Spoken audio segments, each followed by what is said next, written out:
इस सप्ताह हम बात करने वाले हैं बदलाव के बारे में। मैंने कोई आकर्षक शीर्षक सोचने की बहुत कोशिश की, पर आखिरकार मैंने तय किया बदलाव। मैं उसी के बारे में बात करने वाली हूं। हम उसे वही बुलाते हैं। आज जो शायद अति महत्वपूर्ण लग रहा है वो है बदलाव। मुझे विश्वास है कि परमेश्वर भी बदलाव के पक्ष में है। मैं मानती हूं कि परमेश्वर हमेशा कुछ न कुछ करते रहते हैं। वो हमेशा प्रगतिशील होते हैं। इसलिए मैं सबसे पहले आपका मन बदलने के बारे में बात करूंगी, क्योंकि आपके जीवन में कभी कुछ और नहीं बदलता जब तक आप पहले नहीं बदलते अपना मन। हम अक्सर बदलाव चाहते हैं, परंतु हम उसी पुराने तरीके से सोचना चाहते हैं जैसे हमेशा सोचते आए हैं। हम उसी पुराने तरीके से काम करना चाहते हैं जैसे हम हमेशा करते आए हैं। ये बदलाव है कि आप उसी तरीके काम करते रहेंगे जैसे पहले करते थे और उससे अलग नतीजा प्राप्त करेंगे। आमीन। हम अक्सर चाहते हैं कि लोग बदले, हम चाहते हैं कि दुनिया बदले, पर हमें कभी ये विचार नहीं आता कि शायद हमें ही बदलने की जरूरत हो सकती है। हम चाहते हैं कि कोई और कुछ करे, पर हम ये विचार नहीं करते कि कोई और क्यों, हम क्यों ना बदले अपने आप को। आमीन। हम आपको उस आराम की परिस्थिति से बाहर निकालने आए हैं जिसमें आप रहते हैं। आपको थोड़ी असुविधा महसूस करवाने आए हैं। आपको कुछ कठोर सच बताने आए हैं और यह समझाने कि यदि आप अपने जीवन से प्रसन्न नहीं हैं तो इसका कारण यह है कि किसी चीज का बदलना जरूरी है, परंतु आपको बदलने के लिए उससे ज्यादा करना पड़ेगा जितना आप समझते हैं। आमीन। उत्साह दिखाने के लिए धन्यवाद। जब तक आप अपना मन नहीं बदलते कुछ नहीं बदलता। मन का नवीनीकरण एक जीवन भर चलने वाला सिलसिला होता है, 1-2 दिनों का नहीं। परमेश्वर पिछले 1-2 महीनों से मुझे बार बार याद दिला रहे हैं, अपने हर विचार पर अधिकार कर ले, चॉइस। हर एक शब्द बार बार मेरा ध्यान आकर्षित करता है। ये सुनकर कई बार हम सोचते हैं, मैं ये निश्चित कैसे करूं कि हर बात जो मैं सोचूं सही हो। परमेश्वर से ये करने की उपेक्षा करते हैं और वो अपने पवित्र आत्मा को हमारे अंदर डालते हैं, जो गलत सोचने पर हमें हमारा दोष बताते हैं, ताकि हमें पता चले जब हम गलत सोच रहे हो। यीशु चाहे हमें जो भी दिलवाने के लिए मरे थे, ध्यान दीजिए कि यीशु चाहे हमें जो भी दिलवाने के लिए मरे थे, वो मरे ताकि हमें बढ़िया जीवन मिले, ताकि हमें अपने पापों के लिए क्षमा मिले, ताकि हम शक्ति और विजय के साथ जी सके, हम परमेश्वर के साथ धर्मी हो। यूहन्ना 10:10 के अनुसार मैं इसलिए आया कि वो जीवन पाएं और बहुतायत से पाए। आपको मुश्किल से गुजर बसर नहीं करना जब तक आप जीवित होंगे, बल्कि आप जीवन का आनंद उठाएंगे। परंतु चाहे वे हमें जो भी दिलवाने के लिए मरे, हम कभी उसका अनुभव नहीं कर पाएंगे। हम चाहे उसके बारे में बात करेंगे, उसके लिए प्रार्थना करेंगे, उसकी कामना करेंगे, हम उसे दूर कहीं देख सकेंगे, परंतु हम कभी वो प्राप्त नहीं कर सकेंगे जब तक हमारा मन नया नहीं होगा और हम वैसे सोचना नहीं सीखेंगे जैसे परमेश्वर सोचते हैं। तो आजकल आप क्या सोच रहे हैं? आप में से कुछ नहीं जानते, क्योंकि कभी वो गौर नहीं करते कि वो क्या सोच रहे हैं। हर दिन में समय निकालकर 2 या 3 बार ये सोचिए, मैं किसके बारे में सोच रहा हूं। जब आपको अपनी भावनाएं डूबती हुई महसूस हो, आपको महसूस होने लगे कि आपकी मनोदशा बिगड़ रही है, आप स्वयं को किसी पर क्रोधित होता महसूस करें तो स्वयं से पूछिए, यदि आप हर उस बात के बारे में सोचेंगे जो हर कोई आपके साथ करता है, आप हर वक्त क्रोधित रहेंगे। यदि आप हर समय बैठकर हर उस चीज के बारे में सोचेंगे जो अन्य सभी के पास है पर आपके पास नहीं है, आपको वो चाहिए, आपको अपने पर दया आने लगेगी और आपकी मनोदशा बिगड़ जाएगी। परंतु शुभ समाचार यह है कि आप वो सोच सकते हैं जो आपके पास है। ये सच है। ये सीखकर मेरी आंखें खुल गई। मैं सालों तक गिरजे जाती रही, परंतु किसी ने मुझे यह नहीं बताया अपने विचारों के बारे में क्या कर सकती हूं। मेरा अपने विचारों पर कोई वश नहीं चलता। देखिए, जब मैं सुबह उठूं और मुझे विचार आए, ओह मैं हताश हूं, फिर मैं उसकी आज्ञा मानती हूं और सारा दिन हताश रहती हूं। याद रखिए, यीशु हमें आजाद कराने के लिए मरे और सबसे बड़ी एक आजादी होती है हमारी चुनाव करने की आजादी।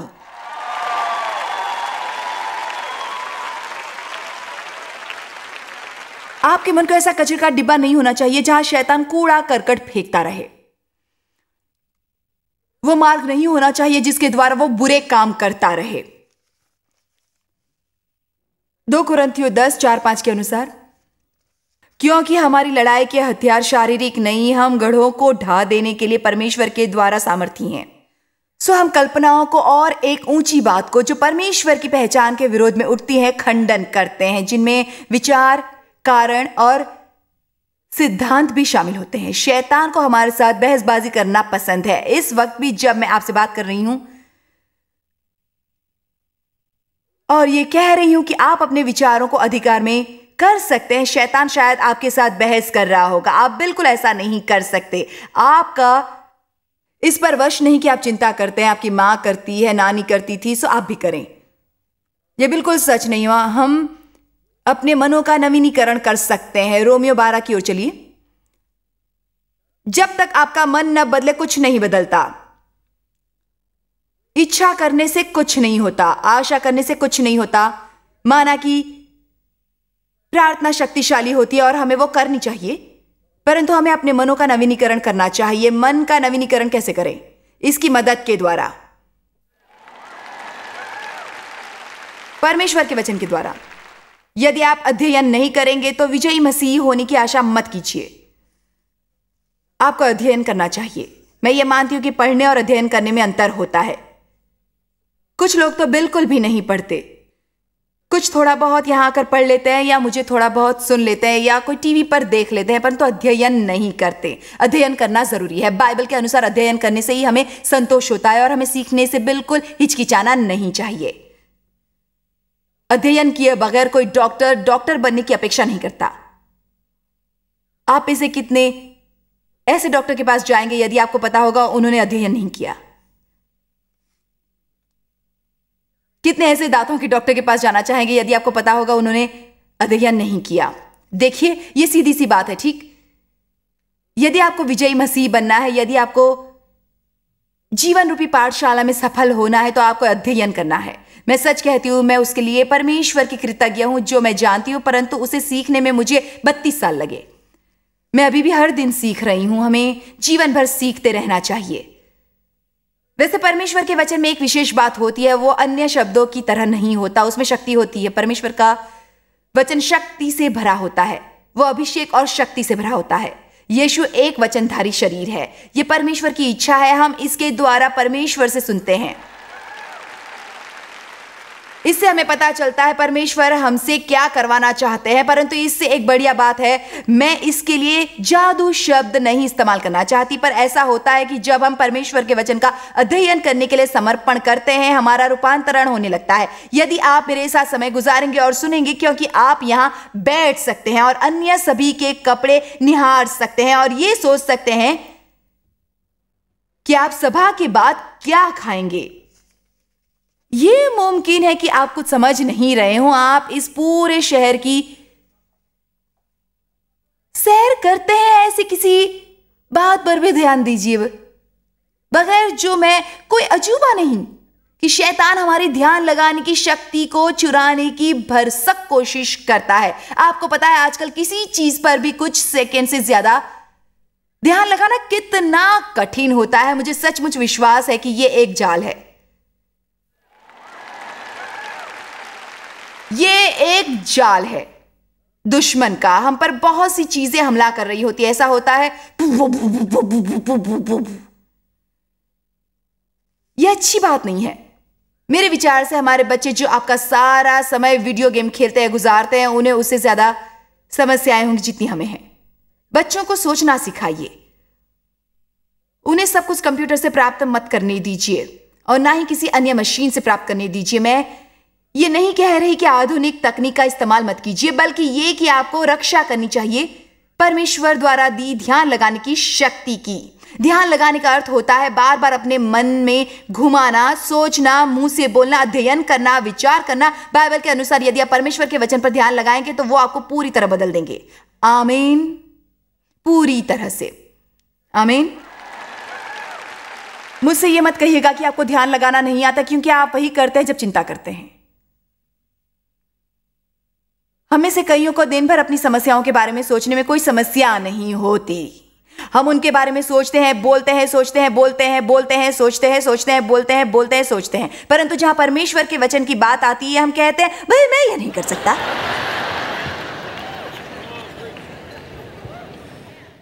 रोमियो 12:2 और इस संसार के संदर्श न बनो, अपने को उनके घटिया खोखले रिवाजों के अनुसार मत ढालो, या यूं कह लो सतह पर रहने वाले मसीह मत बनिए जो सप्ताह में एक दिन गिरजे जाते हैं और बाकी का पूरा सप्ताह दुनिया की तरह रहते हैं। परंतु तुम्हारी बुद्धि के नए हो जाने से उसके नए रुख और नई सोच के कारण तुम्हारा चाल चलन भी बदल जाए, जिससे तुम परमेश्वर की अपने लिए भली और भावती और उनकी दृष्टि में आपके लिए सिद्ध इच्छा अनुभव से मालूम करते रहो। देखिए, मैं जानती हूं कि परमेश्वर जीवित है, कि यीशु सचमुच है, कि विश्वासी होने के कारण परमेश्वर हमारे अंदर रहते हैं, कि ये काम करता है। कैसे? क्योंकि मैंने अपने जीवन में ये साबित होते हुए देखा है। इसके अनुसार यदि आप अपने मन को नया बनाएंगे तो आपके आगे साबित हो जाएगा परमेश्वर की क्या इच्छा है। हमें यह जानकारी नहीं होती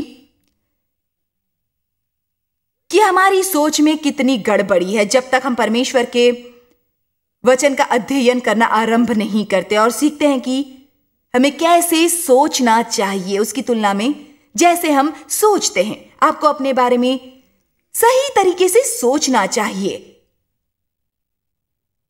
हमारी सबसे बड़ी समस्या में से एक है हमारा अपने बारे में सोचने का तरीका। हम उसके बारे में बहुत ज्यादा सोचते हैं जो हम नहीं कर सकते, और उसके बारे में कम जो हम कर सकते हैं। आपको चमत्कार चाहिए। चमत्कार कुछ करने से होते हैं, कुछ ना करने से नहीं। मैं मसीह के द्वारा सभी कुछ कर सकती हूं। मैं अपनी मनमानी न कर पाने पर भी प्रसन्न रह सकती हूं। मैं ये कर सकती हूं। ये मत कहिए नहीं कर सकती। आप बदल नहीं सकते जब तक अपना मन नहीं बदलेंगे। इफिसियों 4 की ओर चलिए। मेरे विचार से बहुत लोग बदलने की कोशिश कर रहे पर उन्होंने अभी अपने मन की नहीं सोची। वो उसी पुराने तरीके से सोचते हैं जैसे वो सोचते आए हैं। मैं यही करती थी और मुझे विश्वास है कि आप में से बहुत आज भी घटिया सोच रखते हैं। क्या कोई आमीन कहेगा? जब तक हम जीवित रहेंगे हमें शिक्षा सुनने की जरूरत पड़ेगी, मन के बारे में, मुंह के बारे में और स्वार्थ के बारे में।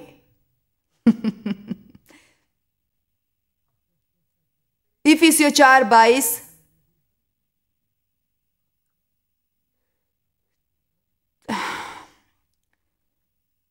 तुम अगले चाल चलन के पुराने मनुष्यत्व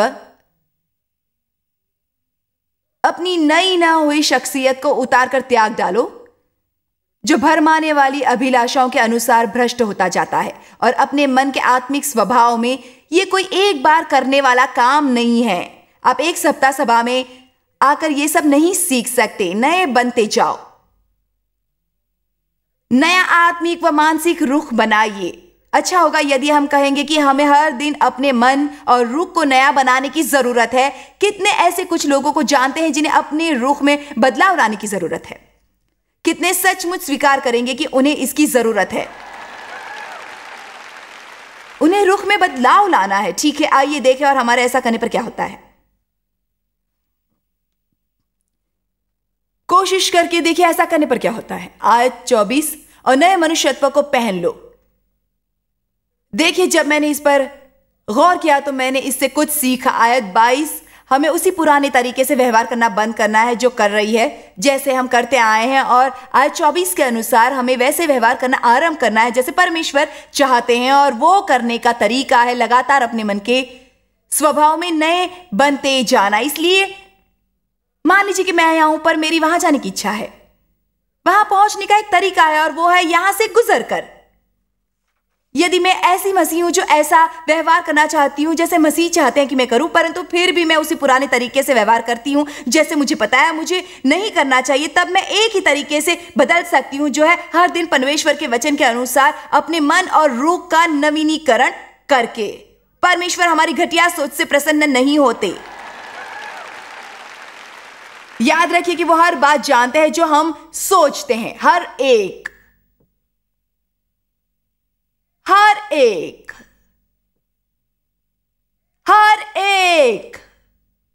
विचार को जो हम सोचते हैं। मैं आपको अपराधी नहीं महसूस करवाना चाहती, पर आपको समझना है कि विचार शक्तिशाली होते हैं। मैं चाहती हूं कि आप ध्यान दें कि न केवल हमारे मन का बदलना जरूरी है, बल्कि हमें बदलने के तरीके के बारे में अपना सोचने का तरीका बदलना है। हम केवल बदलने की कोशिश करके ही नहीं बदल सकते। मेरी बात पर गौर कीजिए। अपने जीवन में मैं लगातार कई सालों तक अपने को बदलने की कोशिश करती रही। मैं बाइबल पढ़ती रही। मैं गिरजे जाती थी, संदेश सुनती थी और कोशिश करती थी। किसी ने यह सब आजमा कर देखा है? कोशिश करते करते मानो मेरी जान निकल गई।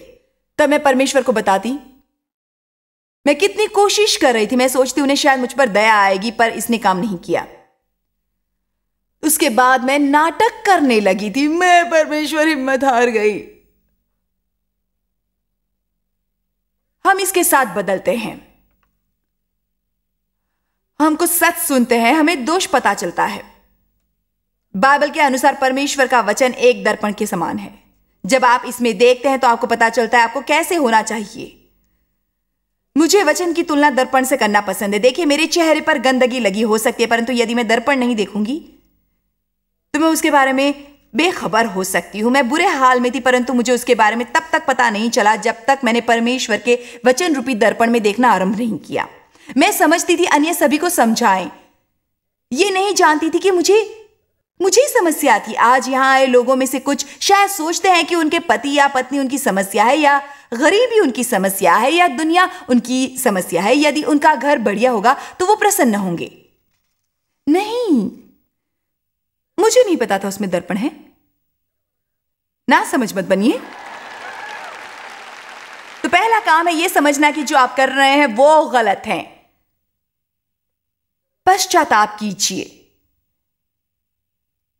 जिसका मतलब है आप उससे मुंह मोड़ने को तैयार हैं।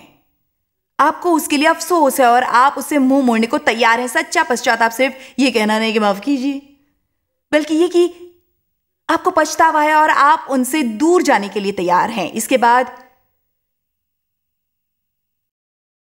हम तब बदलते और देखते हैं कि हम एक समस्या है जब हम पहले परमेश्वर से बदलने के लिए मदद मांगते हैं।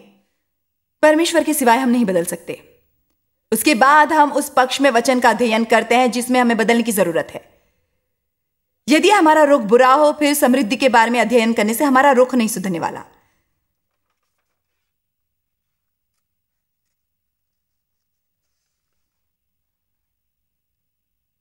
यदि मेरा रुख बुरा है, फिर मुझे रुख के बारे में अध्ययन करना चाहिए। यदि मुझ में क्रोध हो, मुझ में क्रोध के बारे में अध्ययन करने की शक्ति होनी चाहिए। यदि मुझे क्षमा करना कठिन लगता है, फिर मुझे क्षमा या न क्षमा करने के बारे में अध्ययन करना चाहिए। यह सचमुच इतना कठिन नहीं है।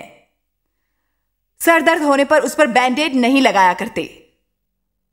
यदि आपकी उंगली कट जाए तो आप उस पर सरदर्द की दवा नहीं लगाते। यह आपके जीवन के लिए दवाइयों का डिब्बा है। परमेश्वर का वचन वो दवाई है जिसकी हमें जरूरत है अपने जीवों को स्वस्थ करने के लिए। यदि कोई आपका दिल दुखाए और आप उसका सर काटना चाहे, परंतु आपको पता हो कि आपको अगले दिन फिर काम पर जाना है और उन्हें क्षमा करने, उनके साथ अच्छा व्यवहार करना पड़ेगा, तो आप सोचते हैं मैं ऐसा बिल्कुल नहीं कर सकता। तो आप थोड़ा समय निकालिए, परमेश्वर के साथ समय गुजारिए। बाइबल की सूची निकालकर हर मुमकिन आयत ढूंढिए। क्रोध पर, क्षमा करने पर, क्षमा न करने पर आप उसे खोल लें, उसे ऊंची आवाज में पढ़े और वचन को इस तरह ग्रहण करें जैसे दवा लेते हैं। आपको कहना चाहिए मैं अपनी दवा लेने वाला हूं, मैं अपनी दवा लेने वाला हूं और मुझे विश्वास है कि यह मेरी घायल भावनाओं को स्वस्थ करेगी। याद रखिए कि यह बहुत व्यवहारिक है। हे परमेश्वर, आपका वचन वो दवा है जिसकी हमें जरूरत है स्वास्थ्य प्राप्त करने के लिए। इसलिए आप बदल सकते हैं, परंतु आप केवल कोशिश द्वारा यह नहीं कर सकते। नीति वचन 23:7 के अनुसार, क्योंकि जैसा वो अपने मन में विचार करता है वैसा वो आप है। एक अन्य अनुवाद के अनुसार, मनुष्य जैसे मन में सोचता है वैसा ही बनता है। मैंने इसमें थोड़ा परिवर्तन किया है और मुझे ये इस तरह कहना पसंद है कि जहां मन जाता है मनुष्य पीछे जाता है। यदि मैं अपना मन गरम गरम जलेबियों पर लगाए रखूंगी तो मैं पहला मौका मिलते ही जलेबियों की प्लेट चट कर जाऊंगी। ये सच है, ये सच है। आपको पता है हम ऐसे ही होते हैं। मुझसे ये मत कहिए कि आप ऐसा नहीं कर सकते। हम वो करते हैं जो करना चाहते हैं। ये कहने का कोई मतलब नहीं कि मेरे पास अध्ययन करने के लिए समय नहीं। आप उसमें समय लगाते हैं जो आप चाहते हैं।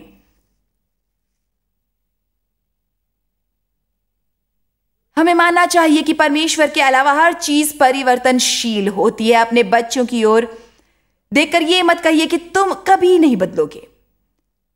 अपने बारे में ये मत सोचिए मैं कभी नहीं बदल सकती, मेरी हमेशा यही हालत रहने वाली है, मुझे कभी कर्ज से मुक्ति नहीं मिलेगी, मेरे पास वो नहीं होगा, कभी कुछ नहीं बदलेगा। आपको कहना चाहिए परमेश्वर के लिए सब कुछ मुमकिन है।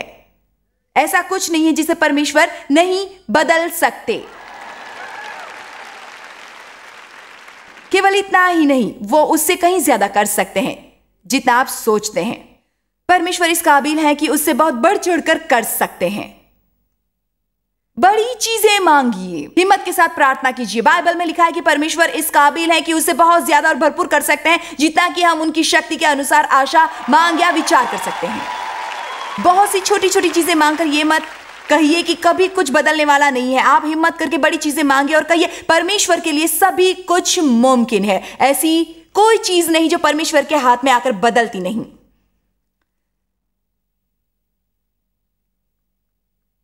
ऐसे कुछ व्यक्ति हैं दुनिया में और कुछ बाइबल में भी है जिन्होंने यह मानने की हिम्मत की कि हालात बदल जाएंगे।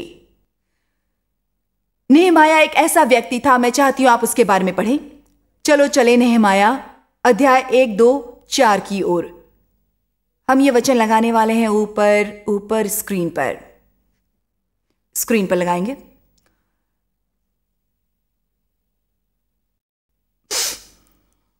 उनका देश बुरे हाल में था। वहां की दीवारें ढह गई थी, जिसका मतलब यह है कि उनके पास दुश्मनों से बचाव के लिए कुछ नहीं था। वो जहां देखते थे सब बुरे हाल में था। फिर भी उन्होंने यह विश्वास करने की हिम्मत की कि वो दोबारा बना सकते थे। आयतें 2-4 पढ़ते हैं। तब हनानी नाम मेरा एक भाई और यहूदा से आए हुए कई एक पुरुष आए। तब मैंने उनमें से कुछ बचे हुए यहूदियों के विषय में जो बंधुआई से छूट गए थे और यरूशलेम के विषय में पूछा, सब कुछ कैसे हैं। सो नेहमा उनसे पूछ रहा था सब लोग कैसे हो? उन्होंने मुझसे कहा, जो बचे हुए लोग बंधुआई से छूटकर उस प्रांत में रहते हैं वो बड़ी दुर्दशा में पड़े हैं और उनकी निंदा होती है, क्योंकि यरूशलेम की शहरपनाह टूटी हुई और उसके मजबूत फाटक जले हुए हैं। देखिए, जब हम ऐसा कुछ सुनते हैं हमें उसके जवाब में कुछ न कुछ कहना पड़ता है। हमारी कोई ना कोई प्रतिक्रिया होती है। कुछ लोग शायद ये कहते हैं ये बहुत बुरा हुआ। कुछ अन्य लोग शायद कहें किसी को इसके बारे में कुछ करना चाहिए। कुछ लोग शायद परमेश्वर से उसे ठीक करने के लिए प्रार्थना करें। परंतु आपको सावधान रहना है कि आप किसके बारे में प्रार्थना करते हैं, क्योंकि यदि आप परमेश्वर से कुछ ठीक करने को कहेंगे तो मुमकिन है वह आपके द्वारा ठीक करना चाहेंगे। आपको यह सुनकर ज्यादा खुशी नहीं हुई। मैं चाहती हूं आप इससे ज्यादा प्रसन्न हो। जब आप परमेश्वर से किसी की जरूरत पूरी करने को कहेंगे तो सावधान रहिए, क्योंकि शायद वो उसे आपके द्वारा पूरा करें। परमेश्वर ने पिछले साल मुझसे कहा भी था, मैं नहीं चाहता आइंदा तो किसी ऐसी चीज के लिए प्रार्थना करना जो तुम स्वयं पूरी करने को तैयार नहीं हो, यदि मैं तुम्हें वो करने को लायक बनाऊं। इसलिए जब हम कुछ सुनते हैं एक प्रतिक्रिया करते हैं। परंतु अफसोस, आज हर व्यक्ति हमेशा सोचता है कोई अन्य ये करेगा या उन्हें वो करना चाहिए। हमें थोड़ी और नेहमा जैसी भावना जरूर होनी चाहिए। तो आज से ही शुरुआत करें। हमारे विचारों को बदलना चाहिए हमारे जीवन बदलने से पहले। यदि हम अपने मन में सुधार नहीं लाएंगे हमारे जीवन में सुधार नहीं होगा। फिलिपियों 4:8 एक सचमुच बढ़िया वचन है। लिखा है, निदान है भाइयों, जो जो बातें सत्य हैं, और जो जो बातें आदरणीय हैं और जो जो बातें उचित हैं और जो जो बातें पवित्र हैं और जो जो बातें सुहावनी हैं और जो जो बातें मन भावनी हैं, निदान जो जो सद्गुण और प्रशंसा की बातें हैं, उन्हीं पर ध्यान लगाया करो। लिखा है उन्हीं बातों पर ध्यान लगाया करो। ये हमें सिखा रहा है कि हमें भली बातें सोचनी चाहिए।